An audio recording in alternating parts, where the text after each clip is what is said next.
14 cents. That was what a sharecropper's wife in Macon County, Alabama spent on bread for her family of 6 in the fall of 1935. She bought day-old loaves from a store that marked them down because nobody else wanted them. She spread those slices with whatever the kitchen had: bacon grease, molasses, a spoonful of mashed beans. That was lunch. That was sometimes dinner.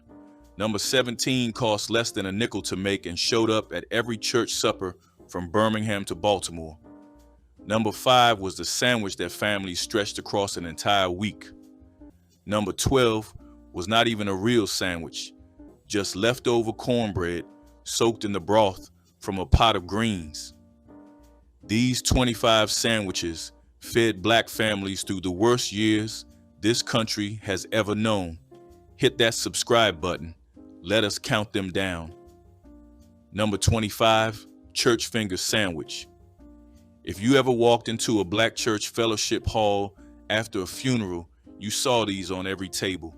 White bread, crusts removed, cut into triangles, filled with egg salad or chicken salad, or sometimes just cream cheese and a sliver of olive. The women who made them could turn 3 hard-boiled eggs and a tablespoon of mayonnaise into enough sandwiches to feed 20 people. The bread was sliced thin. The filling was spread thinner. But the presentation mattered. These sandwiches sat on trays lined with paper doilies because even in poverty, black church women insisted on dignity. In the 1940s, a church mother in Memphis made 200 finger sandwiches every month for Wednesday evening fellowship using eggs from her own chickens and day-old bread from a bakery on Beale Street. Those sandwiches said, "You are welcome here and you will not leave hungry."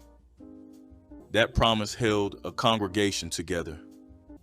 Number 24, crackers and sardine tin. This was not a sandwich in any formal sense. It was a can of sardines opened with a key, eaten straight from the tin with salt and crackers, standing over the counter because there was no point in dirtying a plate. A tin cost 8 cents in 1937. A sleeve of saltines cost a nickel. For 13 cents, your grandmother could feed 2 children an afternoon meal with more protein than most families ate in a day. The oil in the tin went on the next cracker. Nothing poured out. In the Mississippi Delta, sardine tins showed up in sharecropper cabins as the only store-bought protein a family could afford between hog killings. Children who grew up eating sardines in those cabins carried the taste north.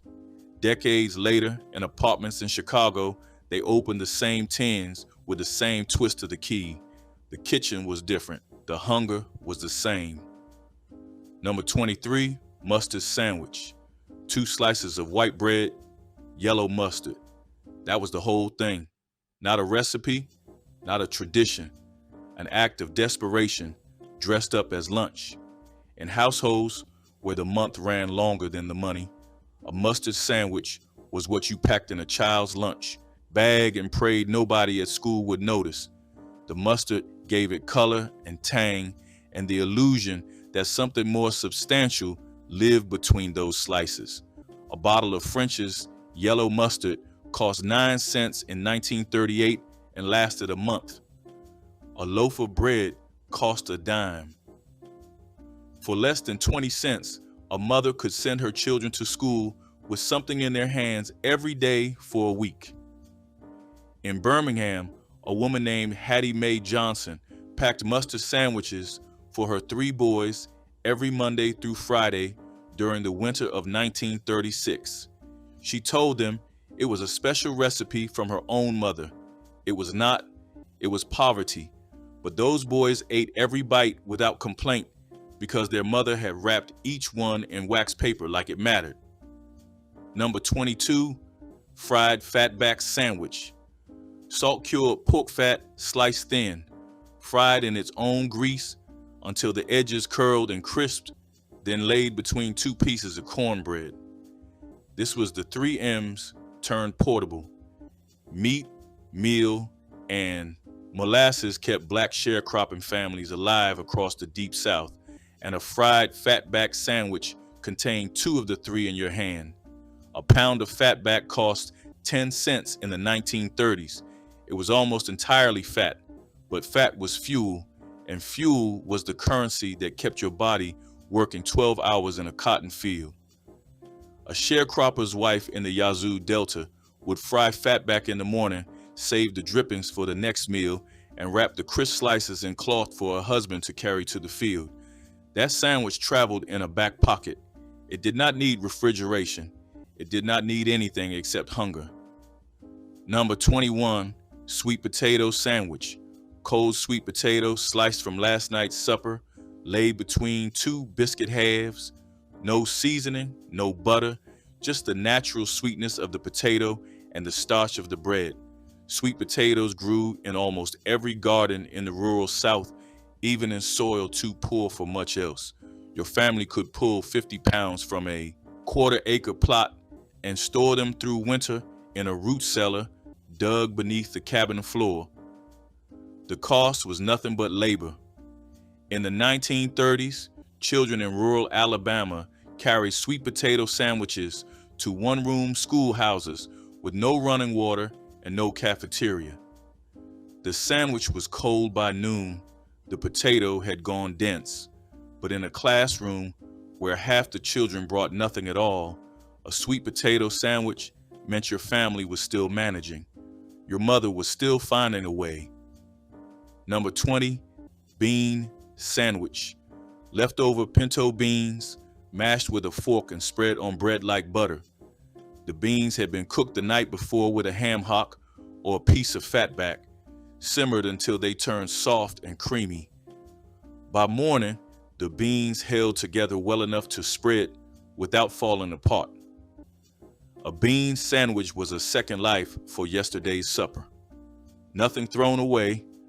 A bag of dried pinto beans cost a dime in the 1930s and fed your family for 3 or 4 days. The sandwich extended that by another meal or two.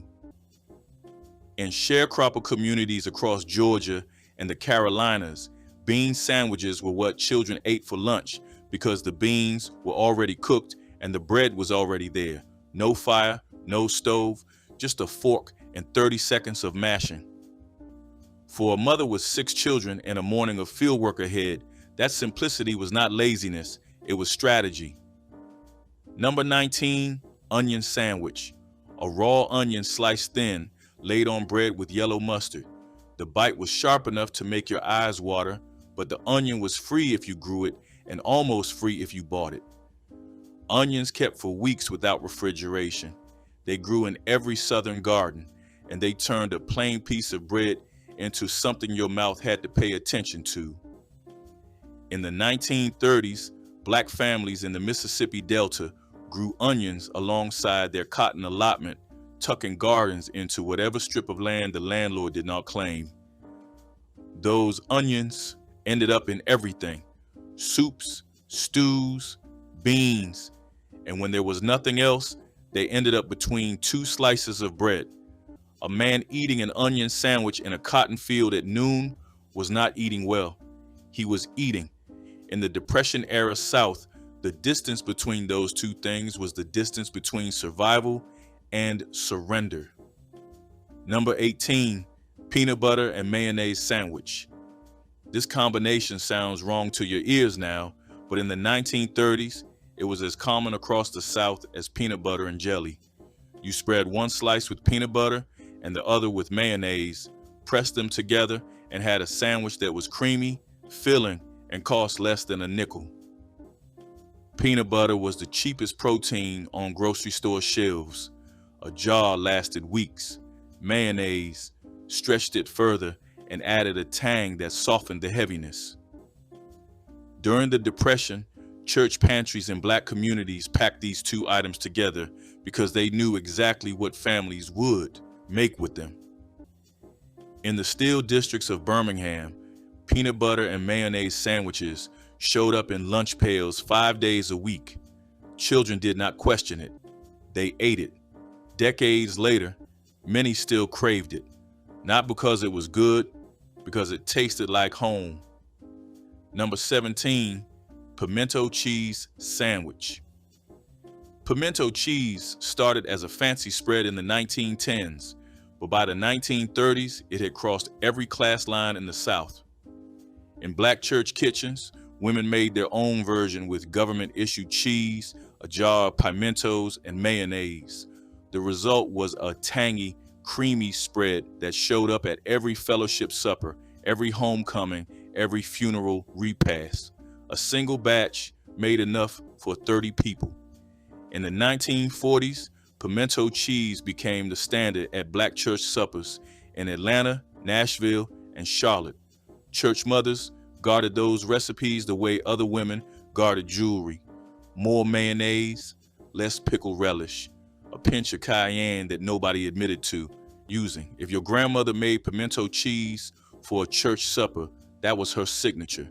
Spread on bread and offered to the congregation as proof that she could make something beautiful from almost nothing. Here is what nobody talks about when they tell the story of Depression-era food. For black families in the South, the Depression did not start in 1929. It started the day Reconstruction ended. Sharecropping locked millions of black families into a cycle of debt and hunger that had been grinding for decades before the stock market crashed. The 3 M's, meat, meal, and molasses, were not a Depression invention. They were the standard rations of black sharecroppers from the 1880s forward. Salt pork, cornmeal, cane syrup. That was breakfast, lunch, and dinner 7 days a week for families working land they would never own. When the Depression hit, it did not change what black families in the South were eating. It just made the portions smaller. The sandwiches on this list are not Depression food. They are poverty food. And for black families, that poverty had been the only economy they had ever known. Number 16, ketchup sandwich. White bread, ketchup. That was lunch on the last day before payday. A bottle of ketchup cost a dime and outlasted everything else in your pantry. When the bread was gone, the beans were gone, the eggs were gone, the ketchup was still there. A mother who spread ketchup on bread and cut it in half was not cooking. She was buying time, 24 hours until the next paycheck or the next trip to the relief office. In the housing projects of Chicago in the 1940s, where black families from the Delta packed into kitchenette apartments, ketchup sandwiches were the meal nobody talked about. Children ate them, parents watched. The sweetness on soft white bread almost made it taste like something. A ketchup sandwich was the sound of a cupboard door closing on empty shelves. Number 14, hot water cornbread with fatback. Cornmeal mixed with boiling water and a pinch of salt, shaped into patties with bare hands, fried in a skillet of hot lard until golden and crisp. You split the patty open while it was still warm and laid a strip of fried fatback inside. The cornbread crackled, the fatback melted against the heat. For less than 5 cents, your grandmother produced a meal that was hot, filling, and portable. Hot water cornbread dates back to the foods enslaved people cooked over open fires. The technique survived emancipation, survived Reconstruction, survived the Depression because it required almost nothing and delivered everything a working body needed. In the 1930s, women across the Black Belt fried hot water cornbread every morning the way other people brewed coffee. When a strip of fatback went inside, it became the meal a family could carry anywhere. Number 13, banana sandwich. A ripe banana mashed onto white bread or sliced thin between 2 slices with mayonnaise. The banana had to be overripe because spotted bananas were the ones the store sold for almost nothing. A bunch cost 2 or 3 cents because the grocer was going to throw them away. In black neighborhoods, banana sandwiches were what your mother made on a day she found a deal. Sweet enough to feel like a treat, filling enough to count as a meal. In the 1940s, a woman on the south side of Chicago bought bruised bananas from a cart vendor every Saturday for a penny a bunch. She mashed them with a fork, spread the pulp on bread, and sprinkled sugar on top. Her children thought it was dessert. It was the only fruit they would eat that week. That was enough. Here is something that matters about every sandwich on this list. None of them were meant to be permanent. Every mother who spread mustard on bread or mashed a banana onto a slice of white bread was making a promise. This is not forever. Tomorrow I will find something better. But some of these sandwiches outlasted the Depression by decades. Children who grew up eating them kept eating them long after they could afford better. Not because they had to, because the sandwich had become something else. It had become your mother's hands. And you do not throw that away just because the money finally shows up. Number 12, cornbread and Potlikker sandwich. Leftover cornbread from the night before, broken in half and soaked in the dark broth from a pot of collard greens. That broth, called Potlikker, was rich with iron from hours of slow cooking and thick with the smoky flavor of whatever ham hock had simmered alongside the greens. Cornbread soaked in Potlikker existed because your grandmother refused to let anything go to waste. The broth was nourishment. The cornbread was filler. Together they cost nothing because both had already been paid for with yesterday's supper. In rural Alabama in the 1930s, families poured Potlikker into mason jars and stored it overnight. The next morning, they crumbled cold cornbread into the jar. That was breakfast. Children carried jars to school. Field workers carried them to the rows. Potlikker was the liquid gold of Southern poverty cooking. A grandmother who saved it was keeping your family strong without ever reading a label. Number 11, mayonnaise sandwich. White bread, a thick spread of mayonnaise. Nothing else. When the only thing left in your icebox was a jar of Duke's with a few spoonfuls clinging to the sides, this is what your mother made. She did not call it a mayonnaise sandwich. She did not call it anything. She just handed it to you and said, eat. A jar cost a dime and lasted for weeks. In the kitchenette apartments of Chicago and Detroit, where Southern families arrived with almost nothing, mayonnaise was one of the first things a mother bought because it stretched everything. It turned dry bread into something that slid down easier. It held tuna together. But on its worst day, it stood alone. A mayonnaise sandwich was not a meal anyone was proud of. It was a meal that kept your stomach from growling in class. That was its only job. Number 10, egg sandwich. One egg fried hard in bacon grease, placed on whatever bread the kitchen had. A biscuit, a slice of white bread, a piece of cornbread. The yolk was cooked solid because a runny yolk made a mess a child carrying lunch to school could not manage. One egg. That was the entire protein content of your meal. Eggs cost 18 cents a dozen in the rural South. A family with chickens in the yard had them for free. One egg per child per sandwich was the mathematics of scarcity, dividing the dozen across the week so that each child ate at least once. A grandmother in Tuscaloosa fried eggs every morning at 4:30 before her grandchildren woke. She fried them in the same cast iron skillet her own mother had used. She put each egg on a biscuit, wrapped it in newspaper, and set it on the table. By the time the children sat down, the grease had soaked through the paper. That was how you knew it was ready. That was how you knew someone had been up before dawn, making sure you would not go hungry. Number 9, sardine sandwich. A tin of sardines laid across 2 slices of bread with a squeeze of mustard or a dash of hot sauce.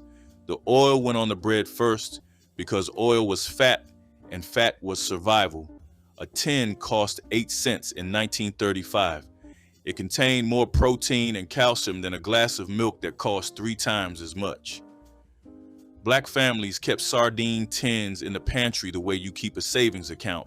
Cheap, lasting indefinitely, No refrigeration needed.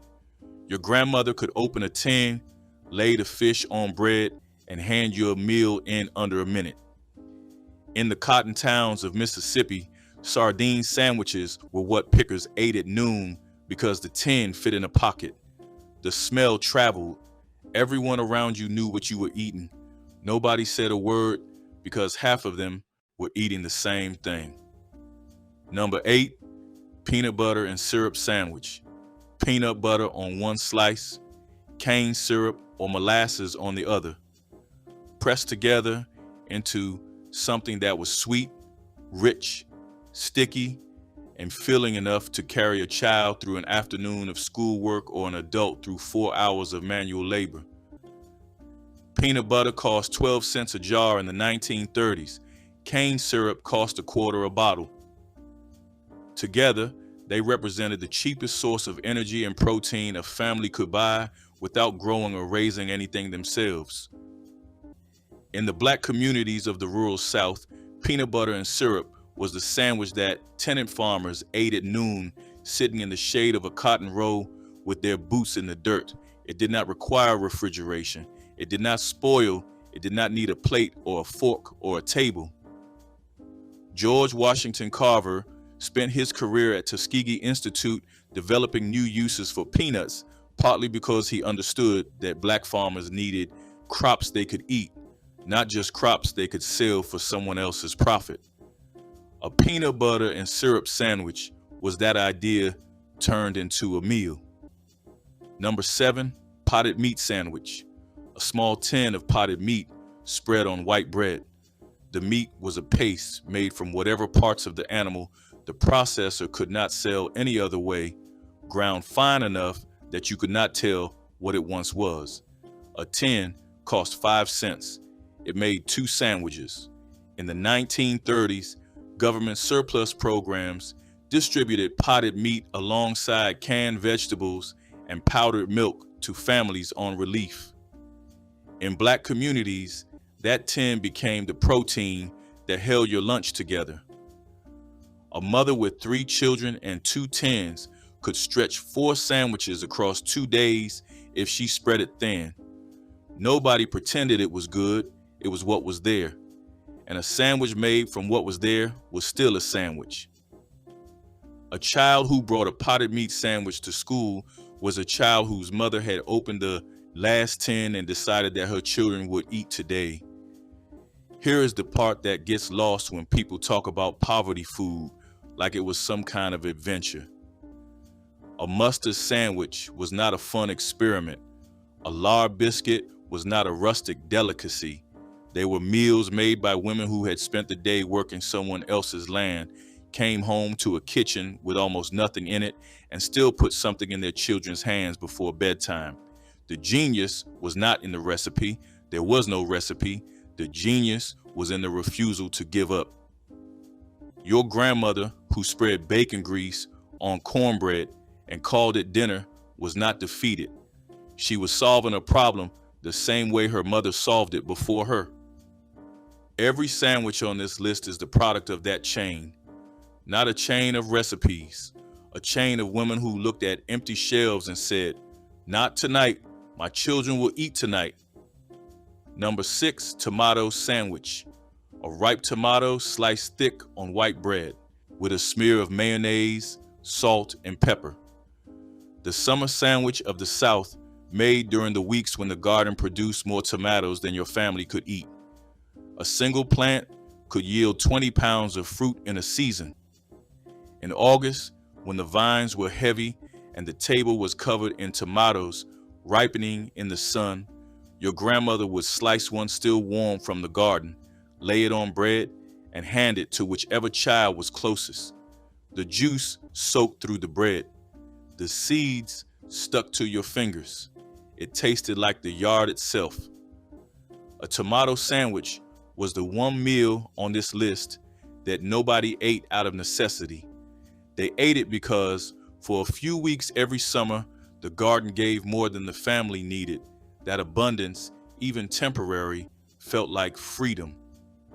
Number 5, fried bologna sandwich. A thick slice of bologna fried in a dry skillet until the edges curled and the center bubbled up, laid on white bread with mustard.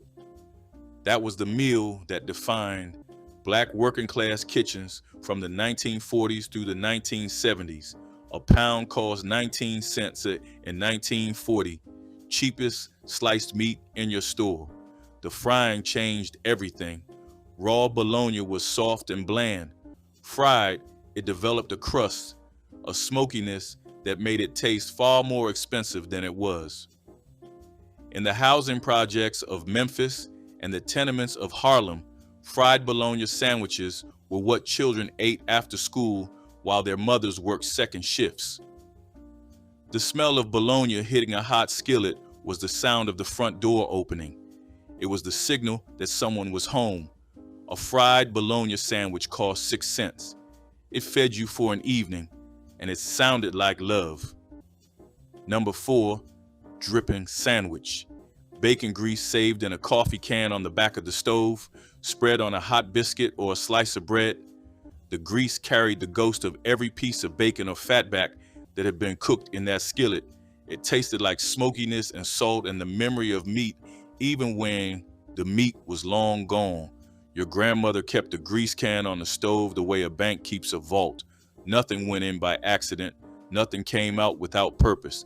That grease fried eggs in the morning, seasoned beans at noon, and went on bread at night. In the 1930s, a family in the Delta could go weeks without buying fresh meat by living on the grease from a single pound of fatback. The dripping sandwich was the last echo of that pound, spread thin on bread. A child eating a dripping sandwich was eating history, layer after layer of flavor deposited by every meal that came before. That coffee can was not a container, it was a savings account. Number 3, sugar bread. A slice of white bread, a smear of butter, a heavy sprinkle of white sugar, folded in half so the sugar would not fall out. This was the breakfast Black children ate in kitchenette apartments across the North and in sharecropper cabins across the South for decades before that. Sugar cost 4 cents a pound. Bread cost a dime a loaf. Your mother could feed 4 children breakfast for a week on ingredients that cost less than a quarter. Sugar bread was not a real meal, but a child who left the house with something sweet in their stomach walked to school differently than a child who left with nothing. In Harlem, in Bronzeville, in Black Bottom, sugar bread was the taste of a family starting over. A mother saying, "This is what we have right now. Tomorrow, I will do better. But today, you will not leave this house hungry." The sugar dissolved into the bread. The bread went soft, and for a few minutes, poverty tasted almost like cake. Number 2, lard bread, cornbread, or a biscuit spread with rendered lard. No salt sometimes, no seasoning, just the fat itself, white and smooth, spread on bread the way a wealthier family might spread butter. Lard was free if you raised a hog. Even if you did not, a pound cost 6 cents in 1934. Pure fuel, 800 units of energy per cup, enough to power a day of field work on a single biscuit. In the Black Belt of Alabama, Georgia, Mississippi, and Louisiana, the sharecropping table centered on the 3 M's, meat, meal, and molasses. Lard was the invisible fourth, the fat that made everything else possible. It went into your biscuits, it fried your cornbread, it seasoned your beans, and when there was nothing else, it went on bread by itself. A child eating lard on cornbread in a sharecropper's cabin in 1933 was eating the most concentrated energy available. The body needed it, the tongue endured it, and the woman who spread it said nothing because there was nothing to say. Number 1, syrup sandwich. 2 slices of bread, cane syrup or molasses poured in the middle, folded and eaten over the sink because the syrup always leaked. This was the sandwich that more Black families ate during the Depression than any other meal on this list. Cane syrup was the sweetener of the South, pressed from sugar cane in iron kettles and bottled for pennies. Molasses was the byproduct of sugar refining, dark and bitter, and cheap enough that even your poorest neighbor kept a jug. A syrup sandwich cost less than 2 cents. It provided fast energy and enough sticky sweetness to convince a child's brain that a real meal had been eaten. In the 1930s, sharecropper families across Mississippi and Alabama ate syrup on bread 3 times a day because it was the last food left before the next credit advance from the plantation store. That store charged interest on everything. A jug of molasses bought on credit in March was still being paid for in September. A family eating syrup sandwiches was a family in debt, eating their own bondage, one sticky mouthful at a time. But the alternative was not eating at all, and a grandmother who poured syrup on bread for her grandchildren was choosing survival every single day until the cotton came in and the cycle started again. Fried egg and hot sauce sandwich delivered complete protein and explosive flavor when meat was financially impossible. Black mothers fried eggs in whatever fat was available, often bacon grease, then placed the egg between bread with hot sauce. The egg provided essential amino acids and sustained energy, making it superior to sugar-based sandwiches. In the 1960s, eggs were among the most affordable protein sources, with a dozen costing less than 50 cents. Mothers valued eggs because they cooked quickly on hot plates and satisfied hunger more completely than carbohydrate-only meals. Hot sauce was a pantry staple, purchased in large bottles that lasted months and added personality to bland food. The combination of runny yolk and vinegary hot sauce created something that tasted intentional and culturally specific. Fried egg and hot sauce sandwiches represented the intersection of necessity and culture, turning limitation into something distinctly flavorful. Red bean spread sandwiches were a staple that stretched a pot of beans far beyond dinner. Leftover red beans, cooked soft with onions and garlic, were mashed into a thick paste that spread easily on bread. My grandmother seasoned it with salt, pepper, and a little fatback if she had it, giving the spread depth and flavor. It was cheap, easy to prepare, and hearty enough to satisfy hungry children after school.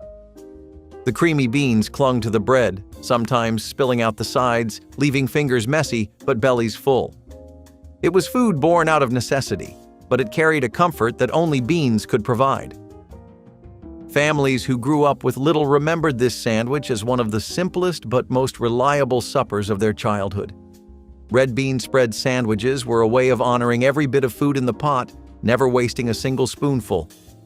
They carried resilience, turning humble beans into a meal that lingered in memory even after times improved. Mayonnaise sandwich was pure fat and carbohydrates, assembled when even flavorful condiments were depleted.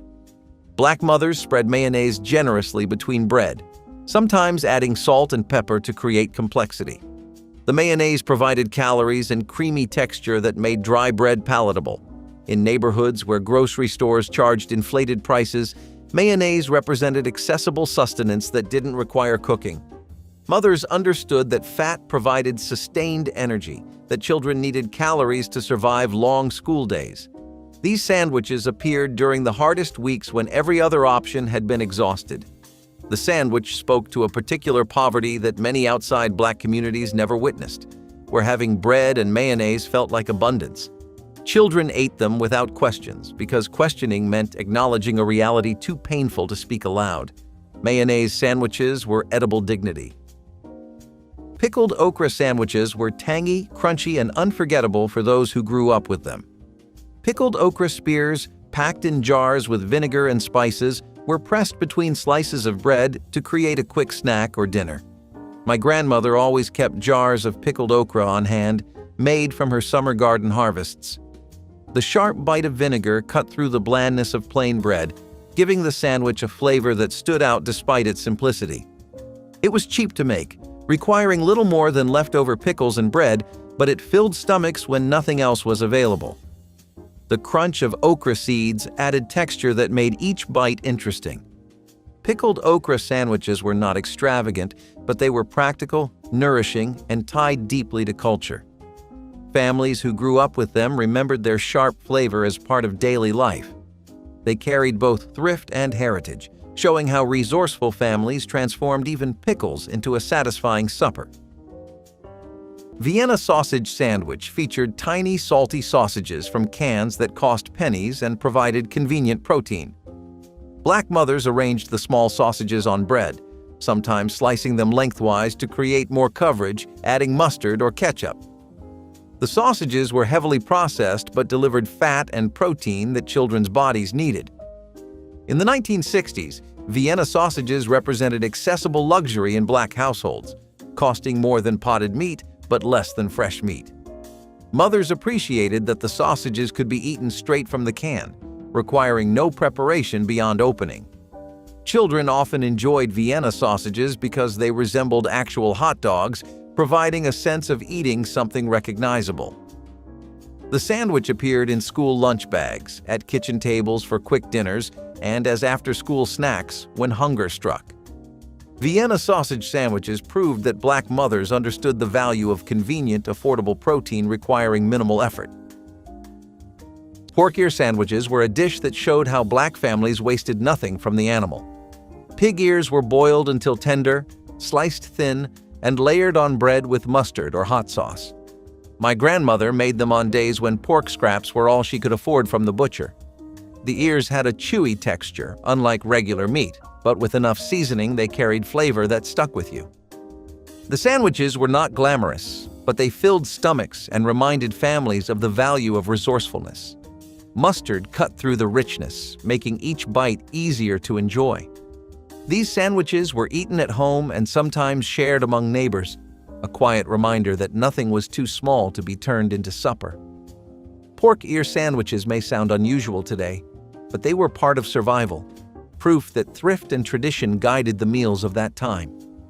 They carried both pride and practicality, feeding families in the 1960s with whatever scraps were available. Onion sandwich turned a vegetable that cost almost nothing into a meal, providing vitamins and sharp flavor. Black mothers sliced raw onions thin and layered them between bread with mayonnaise or mustard, creating something pungent and surprisingly satisfying. The onions provided vitamin C and minerals that children's bodies needed, especially during winter months when fresh produce was scarce. In the 1960s, onions were among the cheapest vegetables, often bought in bulk and stored for weeks. Mothers valued them because they could make bland sandwiches taste intentional, adding complexity that disguised the absence of protein. Children would return from school with onion breath that announced their economic status, but Black mothers prioritized nutrition over social comfort. The sandwich represented resourcefulness born from necessity. Onion sandwiches taught that vegetables could sustain you, that feeding your family mattered more than conforming to middle-class meal ideas. Sardine and hot sauce sandwiches were a cheap and fiery favorite that carried families through lean times. Canned sardines were inexpensive and lasted long on pantry shelves, making them one of the most dependable foods around. My grandmother mashed them with a fork, mixed in hot sauce until they glistened with spice, and spread the mixture thick across slices of white bread. The result was salty, tangy, and smoky, a flavor that could wake up even the dullest appetite. It was a working person's sandwich, quick to make and portable for long days in the fields or factories. The hot sauce masked the strong fishiness, turning scraps into something memorable and bold. Children often wrinkled their noses at the sharp scent, but they ate it because it filled their stomachs when little else could. It was not about luxury, but about making a meal from what was at hand. Sardine and hot sauce sandwiches carried resilience and thrift, showing how even a tin of fish and a splash of spice could bring comfort in the middle of hardship. Sardine and crackers sandwich combined canned fish with crushed crackers to create texture and substance. Black mothers mashed sardines with their oils, mixed in crushed saltines, and spread the mixture on bread, creating something resembling fish salad but costing a fraction of tuna. The sardines provided omega-3 fatty acids, calcium from soft bones, and complete protein, making them nutritionally superior to many affordable options. In corner stores, sardines cost between 15 and 25 cents per can, with each can making multiple sandwiches when stretched with crackers. Mothers valued sardines because they were shelf-stable and could be prepared without cooking. The strong, fishy smell meant many children initially resisted these sandwiches, but hunger taught them to accept the unusual flavor. Sardine sandwiches appeared most frequently at the end of the month when money ran lowest, representing the bottom of the barrel that was still nourishing. Fried sweet potato slice sandwiches were both cheap and filling, turning garden staples into the heart of a meal. Sweet potatoes were sliced into thick rounds, fried until crispy on the outside and tender within, and tucked into rolls or between slices of bread. My grandmother made them often because sweet potatoes were easy to grow and stored well through the season. The sandwich was naturally sweet, hearty, and warm, making it feel substantial despite its simplicity. Sometimes a bit of salt or hot sauce was added to balance the flavor, but often the fried potatoes stood alone. The bread soaked up the oil, adding richness to every bite. These sandwiches were eaten quickly, sometimes straight from the skillet, with children grabbing them before they even cooled. Fried sweet potato slice sandwiches were about turning what was cheap and available into something that felt like a treat. They carried the memory of survival, showing that comfort could be found in the simplest garden crops. Butter and syrup sandwich combined fat and sugar into something that tasted almost like dessert, but cost practically nothing. Black mothers spread butter or margarine thickly on bread, then drizzled cane syrup across the surface, creating a sticky sweet sandwich providing immediate energy. The combination delivered concentrated calories crucial for children who might not eat again until dinner. In working-class Black neighborhoods, this sandwich could be assembled quickly by older children caring for younger siblings. The syrup was shelf-stable and cheap, purchased in large containers that lasted months. Children loved these sandwiches because they tasted indulgent, providing psychological comfort during times when comfort was scarce. Mothers understood that sweetness could temporarily distract from hardship. The sandwich represented making poverty feel less relentless, turning deprivation into something resembling choice. Butter and syrup sandwiches were small acts of love.